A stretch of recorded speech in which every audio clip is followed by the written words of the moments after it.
আসসালামু আলাইকুম, hello everyone. আজকে আবারও দুবাইয়ের বিষয়ের কিছু আপডেট এবং কি যাদের কোম্পানি ব্লক হয়ে গেছে ইমিগ্রেশন, ওদের জন্য কিছু আপডেট নিয়ে আসলাম। এটা ইম্পর্টেন্ট হচ্ছে যাদের, বিশেষ করে যাদের এই দেশেই পার্টনার ভিসা বা ইনভেস্টর ভিসা ছিল কিন্তু কোম্পানি ব্লক হয়ে গেছে, ক্যান্সেল করতে পারতেছেন না বা রিনিউ করতে পারতেছেন না। এই বিষয়ে অনেকে বারবার জিজ্ঞেস করতেছেন এবং কি আবুধাবি, শারজা, হ্যাঁ, দুবাই, আজমান, ওইসব জায়গা থেকে অনেকে বারবার কল দিতেছেন তাদের ইমিগ্রেশন ব্লক হয়ে গেছে দুবাইয়ের লাইসেন্স, বাট ওরা ওইখানে থাকে, ওইখানে কাজ করতেছে বা ইমিগ্রেশন ব্লক হয়ে গেছে, ভিসা ক্যান্সেল করতে পারতেছে না, প্লাস ভিসা রিনিউ করতে পারতেছে না। এদের জন্য করণীয় কি এবং কিভাবে করলে এটা থেকে এটা সমস্যার সমাধান পাবে, এই বিষয়ে আজকে কিছু জানানোর চেষ্টা করবো আপনাদেরকে। দেখেন, যাদের ইমিগ্রেশন ব্লক হয়ে গেছে, যাদের কোম্পানির ইমিগ্রেশন ব্লক হয়ে গেছে, ইমিগ্রেশন ব্লক হয়ে গেছে মিন এদের যে কোম্পানির যে কার্ড আছে, ইমিগ্রেশন কার্ড, ওই কার্ডটা ব্লক করে দেওয়া হয়েছে ইমিগ্রেশন থেকে। এখন ওইটা যদি আপনি যদি ব্লকটা যদি রিমুভ করতে চান, তাহলে আপনাকে সম্পূর্ণ ডকুমেন্ট, একটা কোম্পানি নর্মাল একটা কোম্পানি চালাইতে যেসব ডকুমেন্ট লাগে ওই সব ডকুমেন্ট আপনার কাছে যদি 100% থাকে, তাহলে আপনারা এই ব্লকটা ইজিলি ছুড়াতে পারবেন।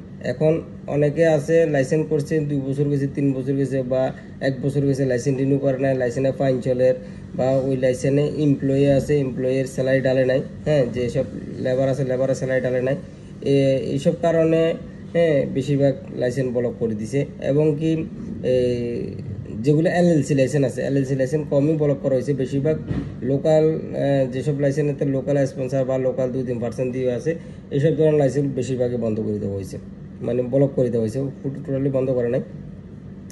এখন এই লাইসেন্সের মধ্যে যারা এই লেবার বিষয়ে যারা আছেন, এই লাইসেন্সের মধ্যে যারা লেবার বিষয়ে আছেন তাদের জন্য সমস্যা নেই, তারা ইজিতে ক্যান্সেল হয়ে যেতে পারবেন, তাদের জন্য কোনো সমস্যা নেই। অনলি প্রবলেম হচ্ছে যাদের পার্টনার বিষয়, ওই লাইসেন্সের মালিক বিষয়তে যারা আছে তাদের সমস্যা, তারা নর্মালি ক্যান্সেল করতে পারবে না, প্লাস তারা চাইলে নর্মালি রিনিউ করতে পারবে না।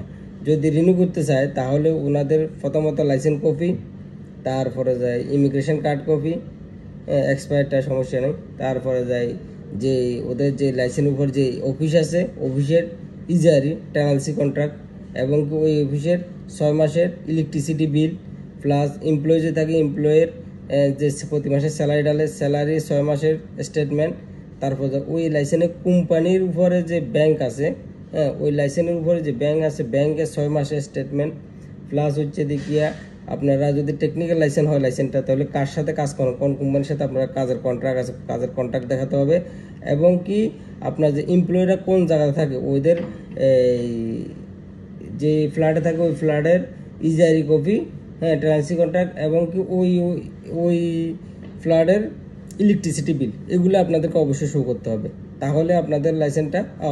আর দুটো জিনিস আছে, সেটা হচ্ছে কর্পোরেট ট্যাক্সের সার্টিফিকেট এবং কি কর্পোরেট ট্যাক্সের রিটার্ন যে 1 বছর পর যে রিটার্ন মানে রিসাবমিট করা হয়েছে, এটা রিটার্ন সাবমিটের পেপার। এই পেপারগুলো যদি সম্পূর্ণ ডকুমেন্ট যদি আপনাদের ওকে করে যদি নিয়ে যান, তাহলে আপনাদেরকে আবির ইমিগ্রেশন থেকে এটা ব্লকটা রিমুভ করাতে হবে। এই নর্মালি ইমিগ্রেশন কার্ড ব্লকের সার্ভিসটা অ্যাভেলেবেল অনলি আবির ইমিগ্রেশনে, অন্য কোনো ইমিগ্রেশনে গেলে কাজ হবে না, অনলি আবির ইমিগ্রেশনে গেলে আপনাদেরকে এরা সার্ভিস দিবে। এবং কি আপনার যদি আগে থেকে যদি কোম্পানি অ্যাকাউন্ট না থাকে, আপনারা যদি এখন কোম্পানি অ্যাকাউন্ট খোলেন তাহলেও হবে, সমস্যা নেই, কিন্তু কোম্পানি অ্যাকাউন্ট আছে তো এটা আপনাকে প্রমাণ করতে হবে। আর যেই এই আপনার যে এমপ্লয়াররা যেখানে থাকে বা ওদের ইলেকট্রিসিটি বিল, তারপরে যে কাজের কন্ট্রাক্ট, এগুলো হচ্ছে অপশনাল, এগুলা বলতেছে দিকে না থাকলেও সমস্যা নাই, তেমন একটা সমস্যা নেই। কিন্তু মেইন যেসব ডকুমেন্ট যেগুলো, যেমন লাইসেন্স থাকতে হবে, প্লাস হচ্ছে দেখিয়া কর্পোরেট ট্যাক্সের সার্টিফিকেট থাকতে হবে, কর্পোরেট ট্যাক্সের ফাইল ওপেন থাকতে হবে, হ্যাঁ, তারপরে যাই ব্যাঙ্ক অ্যাকাউন্ট অবশ্যই থাকতে হবে, ইজারি কপি থাকতে হবে, এগুলো হচ্ছে ইম্পর্টেন্ট। এইসব ডকুমেন্ট যদি আপনাদের কাছে যদি প্রপারলি থাকে, তাহলে আপনারা চাইলে কোম্পানির ব্লকটা রিমুভ করে আপনারা চাইলে ক্যান্সেল হতে পারবেন, প্লাস চাইলে রিনিউ করতে পারবেন। এবং কি আগে অনেকেই মানুষের মাধ্যমে বা কিছু টাকা দিয়ে হয়তো ব্লকটা রিমুভ করছে, হয়তো অনেকে শুনলাম, কিন্তু এইসব কাজ এখন আর হইতেছে না।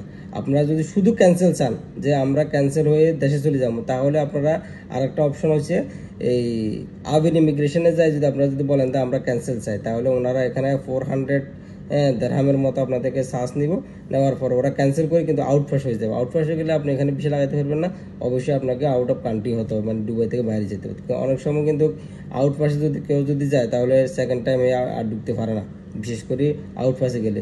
তো এই বিষয়ে আপনারা খেয়াল রাখবেন, তাহলে এটা আপনারা ক্যান্সেল দিতে পারবেন। আপনারা যদি যদি অনলি যদি চান দেশে চলে যাবেন তাহলে একমাত্র আউটপাস নিয়ে নর্মালি ক্যান্সেল হয়ে সরি আবির ইমিগ্রেশন থেকে ক্যান্সেল হয়ে আপনারা দেশে চলে যেতে পারবেন।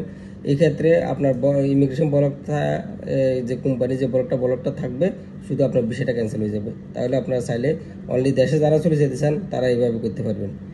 আর যারা এখানে থাকি বিষয় লাগাতে চান তাদেরকে অবশ্যই সব ডকুমেন্ট ক্লিয়ার করি এই লাইসেন্সটা রিনিউ করতে হবে, বা সব ডকুমেন্ট রেডি করে আপনাকে ব্লকটা রিমুভ করে নর্মাল ক্যান্সেল হয়ে অন্য জায়গাতে বিষয় লাগাতে হবে। এটা হচ্ছে সেকেন্ড অপশন। তো আশা করি আপনারা সব বুঝতে পারছেন। আর বিষয়ের নর্মালি এখনও কোনো আপডেট নাই। যদি অনলি হাই প্রফেশন, যেগুলো আগের ভিডিওতে বারবার বলছিলাম, যদি কোনো ভালো কোনো আপডেট আসে অবশ্যই আপনাদের জানানোর চেষ্টা করব। তো সবাই ভালো থাকবেন। আসসালামু আলাইকুম।